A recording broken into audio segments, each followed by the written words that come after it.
The IKEA Business Network is now open for small businesses and entrepreneurs. Join for free today to get access to interior design services to help you make the most of your workspace, employee well-being benefits to help you and your people grow, and amazing discounts on travel, insurance, and IKEA purchases, deliveries, and more.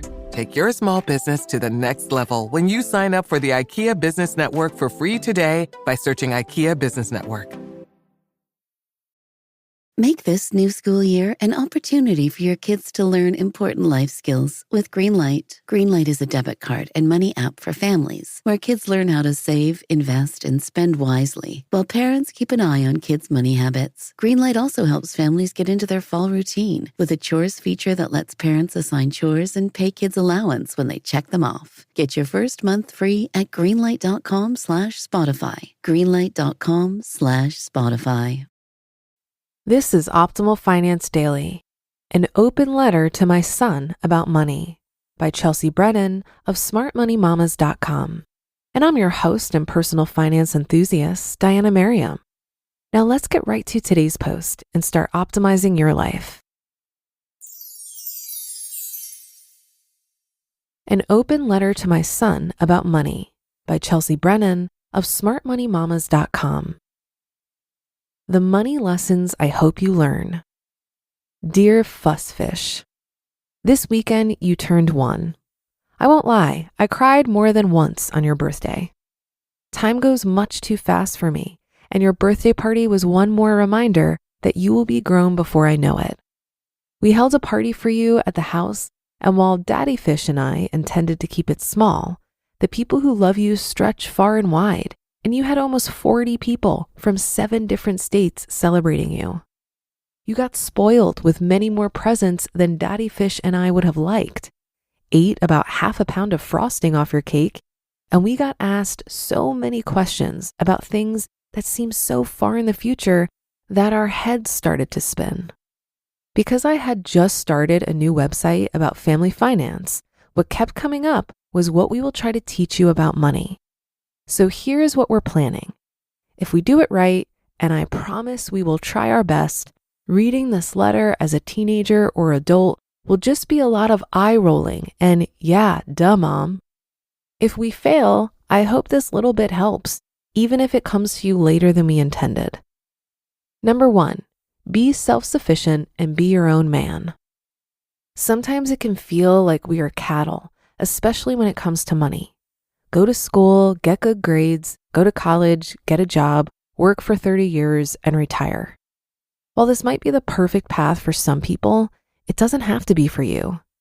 If you can find a way to be self-sufficient in a new or different way, walk that path with pride. Much emphasis on self-sufficient. Number 2, know where your money goes. Whether you track every penny you spend, or you track your spending in vague, large categories, obligations, essentials, non-essentials, know where your money is going.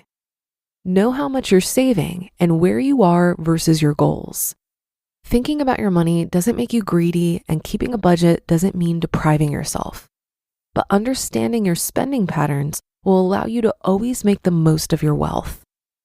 Number 3, never stop learning. Learn new skills, learn about yourself and your goals and desires. Learn what others did to achieve success and which of those things can work for you. No one is going to come and tell you the secret to financial success, but the answers are out there. Spoiler alert, they aren't often found in a school, but there is much to learn from books. Don't assume the person driving the Lexus has more to teach you than the person in the rusty pickup truck. Resolve to go to bed each night a little smarter than you woke up, and you'll learn to work efficiently, productively, and profitably. Number 4, save, save, save. The earlier you start saving, the better off you'll be. Compound interest is a powerful tool, and you'll want to take the greatest advantage of it that you can. If you get in the habit early, you'll be able to make life choices based on your desires, not on whether you can afford it. Put 10 to 20% into retirement minimum, but the more you save, the earlier you can retire and allocate your time to the things that most matter to you. Number 5, focus on your real priorities. We are surrounded by media in all forms, trying to sell us things. By the time you're an adult, they'll probably have found ways to flash ads inside your sunglasses, on your bathroom mirror, and on your car's dashboard, since it will probably be driving itself. Know the core things that make you happy and don't allow friends, media, or romantic interests to drive a lifestyle creep towards expenses you don't value. It's hard to give up the stuff we're used to, even if it isn't the stuff that we value. So don't let the useless weasel away into your life. By being happier with less, you'll have more career options open to you. You'll have a greater ability to take risks, and you'll ride out the tough times with less of a squeeze. Number 6, spend and invest with integrity. In a capitalist economy, every dollar is a vote. No matter your income level, you can decide to support businesses and products that align with your values and make the world a better place. The local bookstore might be slightly more expensive, but seeing you pick a new book in the early reader room or getting book recommendations from the owner who's known you since you were 2 weeks old are experiences we are willing to pay to keep. Number 7, don't be afraid to take risks. This has to be the one I'm most nervous about being able to teach you, since it runs so contrary to my own instincts. As I write this, I know I will wake up tomorrow morning to go to a job I'm not particularly passionate about because it pays well, I'm reasonably good at it, and it provides stability. I hope by the time you're old enough to remember and learn from my actions, that is different. But if it isn't, understand that nothing of value comes without risk, and turn to all the other role models who proved that great financial success can come from ignoring naysayers and chasing your dreams. Read about Henry Ford, Jeff Bezos, J.K. Rowling, Elon Musk, and so many others who appreciated the risks, weighed the potential benefits, and chased what they wanted most. Number 8, never spend a dime you didn't earn. There's no such thing as a free lunch. When you choose to take on debt so you can buy the things you want as soon as you want them, you're selling your financial freedom. Debt makes you an indentured servant, and digging yourself out of that hole will cause more stress than whatever enjoyment you get from that item you're purchasing.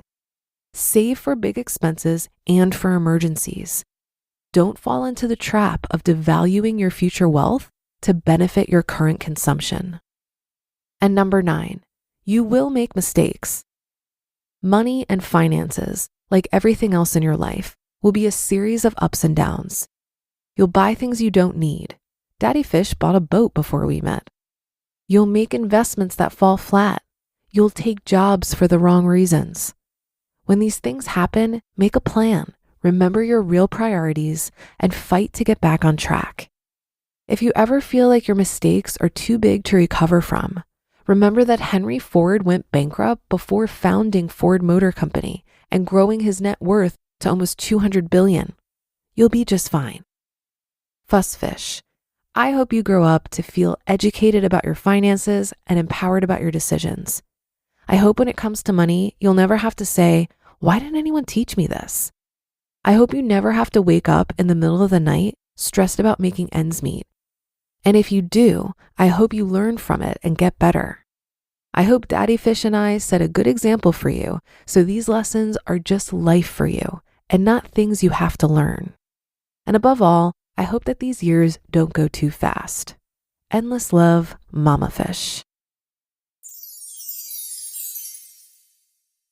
You just listened to the post titled An Open Letter to My Son About Money by Chelsea Brennan of smartmoneymamas.com. And I'll be right back with my commentary. My dad works in B2B marketing. He came by my school for career day and said he was a big ROAS man. Then he told everyone how much he loved calculating his return on ad spend. My friends still laugh at me to this day. Not everyone gets B2B, but with LinkedIn, you'll be able to reach people who do. Get a $100 credit on your next ad campaign. Go to linkedin.com/results to claim your credit. That's linkedin.com/results. Terms and conditions apply. LinkedIn, the place to be, to be. This article had me reflecting on how my Midwestern gentleman and I are teaching our 11-year-old about money. In full transparency, I'm not sure we're doing a great job. We're certainly transparent and open in talking about money, but we failed in sparking interest. He has a piggy bank where he saves monetary gifts, but he doesn't seem to have many ambitions on how to spend the money. He doesn't ask for much, and he doesn't seem to get any satisfaction from watching the money accumulate. Recently at the store, he asked for a treat after I had already put a new snack he wanted in the cart. I suggested that if he wanted it, perhaps he could use his own money, and he declined. So that opened up a good conversation. If you don't want something enough to spend your own money, maybe you don't want it enough to spend family money on it either. We're also trying to get him interested in earning money. We don't want to give him an allowance for chores because we want to teach him that doing chores and contributing to the household is just something you do. We've offered ideas on how to earn money and are continuing to challenge ourselves to foster this interest. Time will tell, but I'm hopeful that by leading by example and continuing to have open conversations about money and the role it plays in our lives, we'll be setting him up to make good decisions when he's older. But that'll do it for today. Thank you for listening. Have a great rest of your day, and I'll see you tomorrow where your optimal life awaits.